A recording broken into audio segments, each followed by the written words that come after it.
कल बहुत एक खबर चल रही है कि भारत सरकार जो है वो क्रिप्टो करेंसी को पूरी तरीके से बैन करने जा रही है। जो भी इन्वेस्टर है उनके अंदर बहुत बड़ा भय इस समय है और लोगों के अंदर भी ये जानने की बहुत चेष्टा है कि मतलब आखिर क्रिप्टो करेंसी का जो बिटकॉइन है, इथेरियम है, इनका क्या भविष्य है हिंदुस्तान में।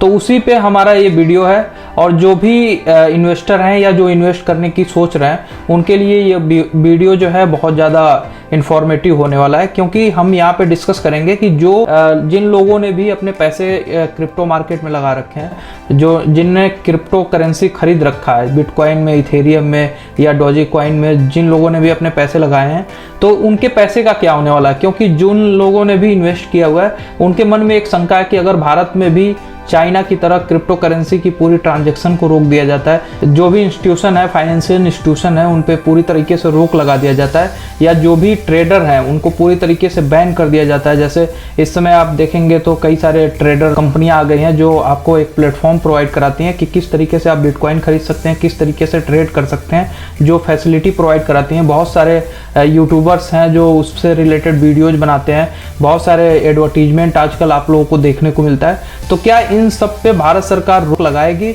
या नहीं लगाएगी? क्योंकि अगर न्यूज की बात की जाए और जिस तरीके का नोटिस आया उससे तो यही लगता है कि भारत सरकार पूरी तरीके से जो प्राइवेट क्रिप्टो करेंसी है उनको बैन करने जा रही है। लेकिन इसके पीछे की सच्चाई क्या है? वैसे न्यूज में बहुत सारी तरीके के स्पेकुलेशन किया जा रहा है। कई सारे जो फाउंडर्स हैं, जिन लोगों ने ट्रेडिंग करने के लिए अपने अपने कंपनी फाउंड की हुई है, बहुत सारे लोग उसमें जॉब करते हैं, तो वो भी आकर के न्यूज पे बहुत सारे इस तरीके के स्टेटमेंट दे रहे हैं कि भारत सरकार को in crypto currency, crypto market को पूरी तरीके से बैन नहीं करना चाहिए, इस पे रेगुलेशन लगाना चाहिए। और हमारा भी मानना यही है कि इसको रेगुलेट करना चाहिए कि क्रिप्टो मार्केट जो है वो आगे की टेक्नोलॉजी है, इसमें जो ब्लॉकचेन टेक्नोलॉजी का यूज किया गया है वो आगे की टेक्नोलॉजी है। आगे भविष्य में इस टेक्नोलॉजी से हमें बहुत ज़्यादा फायदा होने वाला है। बहुत सारी चीज़ें जो हैं वो बिल्कुल आपके ट्रांसपेरेंट हो जाएंगी और एक तरीके से देखें तो इंडिपेंडेंट हो जाएगी और हमारी सर्विसेज जो हैं वो पूरी तरीके से बहुत फास्ट होने वाली हैं। आप लोगों ने एक गाना सुना होगा शाहरुख खान की फिल्म का, पंछी नदियाँ पवन के झोंके,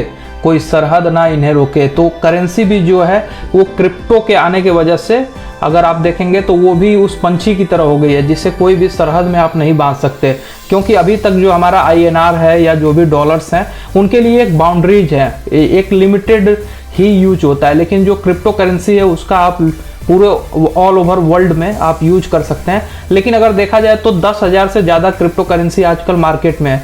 तो सरकार की सबसे बड़ी प्रॉब्लम ये है कि जो 10,000 क्रिप्टो मार्केट में क्रिप्टो करेंसी चल रही हैं और उसमें लोग पैसा लगा रहे हैं, और ऐसी बहुत सारी खबरें भी आई हैं कि उसमें पैसा लगा करके लोग फंस जाते हैं। कुछ तो ऐसे पैसे लगाने वाले लोग हैं कि जो पूरी तरीके से अपना प्रॉपर्टी बेच करके, अपने बीवी बच्चों और के गहने जो हैं उनको गिरवी रख करके उसमें पैसे लगा देते हैं और रातों रात अमीर बनने की सोचते हैं। लेकिन मेरा मानना यही है और मेरा उन लोगों को सजेशन यही है कि कोई भी क्रिप्टो मार्केट में उतना ही पैसा लगाए जितना वो अफोर्ड कर सकता है, क्योंकि ये मार्केट जो है बहुत वोलेटाइल है। ट्वीट आ जाता है अगर एलन मस्क की तरफ से तब भी बिटकॉइन जो है वो बहुत ऊपर चला जाता है। और डॉजी कॉइन की अगर बात करें, जिसको बहुत जोक की तरीके से बनाया गया था, एक मीम बनाया गया था जो एक टाइम पे 2013 में फेमस मीम हुआ था, उसी पे डॉजी कॉइन को उसके फाउंडर ने बनाया था। लेकिन अगर एक एलन मस्क आया, उसकी मार्केटिंग किया और उस पर ट्वीट किया और अपने एक रॉकेट का नाम डॉजी कॉइन रख दिया, तो आप देख रहे होंगे कि वो 0 रुपये, जिसकी वैल्यू जो है 0.0075 रुपीज़ के करीब थी, उसकी आज वैल्यू जो है वो 15 रुपये के करीब है। लेकिन एक टाइम ऐसा था कि 43 रुपीज़ से भी ऊपर चला गया था डॉजी कॉइन। तो इस तरह के मार्केट में बहुत सारी ऐसी क्रिप्टो करेंसी आ गई हैं जिनका किसी तरह का कोई बेस नहीं है। अगर बिटकॉइन की बात करें या इथेरियम की बात करें तो एक तरीके से ये रिलायबल है, लेकिन बहुत सारी ऐसी करेंसी आ गई हैं। आप सोच सकते हैं कि 10,000 क्रिप्टो करेंसी आ गई हैं जो अगर आप बनाना चाहें तो आप अपनी 3 से 4 हज़ार रुपये खर्च करके क्रिप्टो करेंसी आप जनरेट कर सकते हैं। अगर मैं करना चाहूँ तो मैं भी कर सकता हूँ। बहुत सारे यूट्यूबर ने क्रिप्टो करेंसी जनरेट भी की है और उसको लॉन्च भी किया है। बहुत सारे जो ट्रेडिंग प्लेटफॉर्म है उन पे लॉन्च करके दिखाया भी है। ऐसे बहुत सारे वीडियोज आपको मिल जाएंगे। 2 भाइयों ने मिल करके अफ्रीका में ट्रेडिंग प्लेटफॉर्म बनाया और बहुत वेबसाइट बनाई।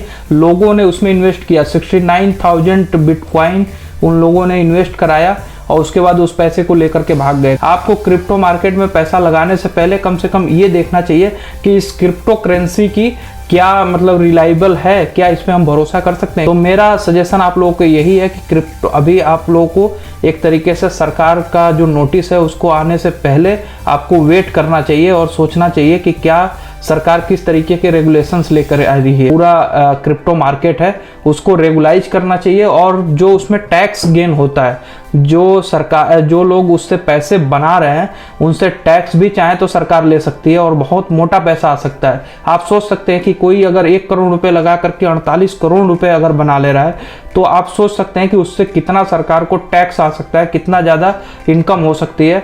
तो ये अगर टैक्स आ रहा है और ये हमारे देश के लिए भी बहुत अच्छा होने वाला है, क्योंकि अगर आप देखेंगे तो यूएस जैसी कंट्री, यूके जैसी कंट्री इनको अप्रिसिएट कर रही हैं क्रिप्टो मार्केट को। तो हमें ऐसे मौके को नहीं खोना चाहिए। और आप सोच सकते हैं कि हमारे देश के लगभग 10% पॉपुलेशन जो है वो क्रिप्टो मार्केट में बिटकॉइन या किसी और तरीके से जो भी क्रिप्टो मार्केट है उसमें उन लोगों ने क्रिप्टो करेंसी खरीदा हुआ है, उसमें इन्वेस्ट किया हुआ है। हमारे भारत के लोगों का लगभग $10 बिलियन रुपए जो है वो क्रिप्टो मार्केट में लग चुका है।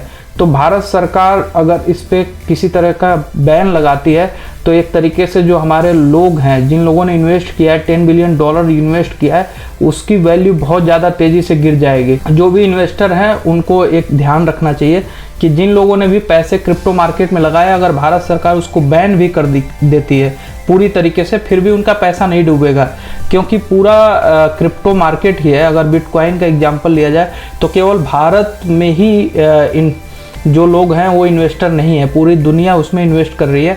तो आपको परेशान होने की ज़रूरत नहीं है। वैसे बहुत सारे प्लेयर ऐसे हैं जिन लोगों का, भोले भाले लोगों का पैसा जो है वो डूब जा रहा है, और वो पैसा ट्रेडिंग में लगाते हैं या इन प्लेटफॉर्म्स पे लगाते हैं और वो पैसा पूरी तरीके से डूब जाता है। तो अगर सरकार को चाहिए कि रेगुलाइज करने के लिए जो प्लेटफॉर्म है उनको रिलायबल बनाए, इनको केवाईसी अपडेट करने के लिए कहें। अगर आप मान लीजिए पैसा लगाते हैं तो आपकी केवाईसी अपडेट होनी चाहिए, और किस पर्सन को, जो सेकंड पर्सन है, जैसे मान लीजिए ए पार्टी है और बी पार्टी है, 2 पार्टियां हैं, तो उनको इस प्लेटफॉर्म पे केवाईसी फिल करना चाहिए। सारा गवर्नमेंट के पास डॉक्यूमेंट होना चाहिए। अगर 1 रुपये भी आप किसी सेकेंड पर्सन को, बी पर्सन को अगर आप सेंड करते हैं तो उसके लिए आप सरकार अगर चाहें तो उन प्लेटफॉर्म जो हैं, जो ट्रेडिंग प्लेटफॉर्म हैं, उनसे अपनी डिटेल निकाल सकती है कि किस पर्सन ने किस पर्सन को कितने रुपए ट्रांसफ़र किए या किस तरीके से भेजा।